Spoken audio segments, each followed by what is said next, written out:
For the past several years, the Montgomery County Council has been working on a program designed to update the county's master plan first adopted in the 1960s. Known as Thrive Montgomery 2050, the plan has a laudable goal of seeking to increase affordable and attainable housing in the county. With us today is Cary Lamari, who's been active in the county as a candidate and who is now with the group involved in Thrive Montgomery 2050. Cary, welcome to the show. Tell us a little bit about Thrive Montgomery 2050 and what it means to the county. Not a problem. To understand Thrive Montgomery, Thrive 2050, you need to understand the original Wedges and Quarters Plan that was developed in 1963 and refined in 1993. The Wedges and Quarters Plan was developed to promote three life environments: an urban core, a suburban wedge, and an outer rural ring. It was a catalyst for the Ag Reserve while protecting the diverse, naturally affordable single-family lifestyles of our residential wedges. And it concentrated our high density in our urban core, our satellite cities like Rockville, Gaithersburg, Germantown, and Clarksburg along the 270 corridor.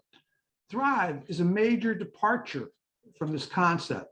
It extends the urban canopy to the entryway of our rural ring and increases our density within our suburban wedges.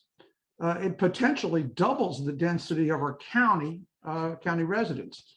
It creates what they call compact 15-minute communities. In these communities, it also creates the mechanism for increased density zoning. However, it's vague with respect to things like the environment, environmental concerns like flooding and loss of tree canopy and increased CO2 emissions within our urban and suburban communities. Thrive initially had three chapters that had been removed. It helped explain the concerns that we speak of, some of these unintended consequences. It gave guidance on these areas, and these chapters were removed. They were the environment, the economy, and a chapter on equity. What the planning chair felt was by removing these elements and sprinkling, the ideas throughout the plan, that it would somehow be more understandable. I find it rather vague. What you need to understand, though, is on the heels of Thrive passing, which could be in a couple of weeks, we have a new ZTA, and it's called the Attainable Housing Initiative. Well, let me just stop you there, Sure. Cary. When is the council supposed to vote on this? Well, they don't really know yet. They're hoping to have it done by November, but they keep hitting roadblocks, and the process keeps pushing back. And the last thing is ZTA means zoning. Zoning text amendment. Okay, and what are the specifics of the zoning text amendments, and how will they change? Well, actually, it's interesting. It's changed. It was initially proposed by Jawando to be 1 mile around metro stations. Then Hucker and Reimer felt that, okay, let's jump on board and then extend it down transportation corridors, bus corridors. Today, Casey Henderson has expanded it to the entire county in all the R40s, R60, and R90 and R200 zones. So, it's pretty much the entire suburban community. And let me ask you Sure. a question involving how the public has been involved in this. I mean, much of this discussion has gone on during the COVID That's exactly period, right. and it seems that as much as we love our Zoom conferences, the public really hasn't been attuned to what the council is doing. So how active has the public and the community been in responding to this? Actually, it is just now learning that there is a Thrive Montgomery. Initially, the staff, it didn't have the rollout that the 1993 refinement had. What they ended up doing is interviewing people, and of that, They got 500 comments. The top comments were on transit, affordable housing, education, schools, parks, and walkability. They had 36 emails distributed on their 1,300 email subscriber list, and they had 925 paid ads. Many of these were on buses. You probably saw a sticker that had pictures of cars or stick cars, and they said, wouldn't it be nice not to have a rush hour? Thrive Montgomery. But what did that mean to the public? You know, we were all looking at our cell phones. We didn't see those ads. I know. It ended up only bringing 286 online participants to individual forums. They only had 85 people testify at the public hearing. This in a community of 1,050,000 people. So does that answer your question as far as engagement goes? It does. Now, we've got a limited amount of time, and obviously these are some major changes that are being proposed. What's this proposal going to cost? Oh wow, let me pull this up here, because that's the $1 million, that's the $80 billion question. Well, according to the OMB, they calculated approximately $8 billion in operating expenses during the course of the 30 years, $9 billion in capital projects. However, it didn't include many things, and they ended up negotiating with Casey Anderson. It didn't include $6.5 billion for bicycle network. That's $6.5 billion.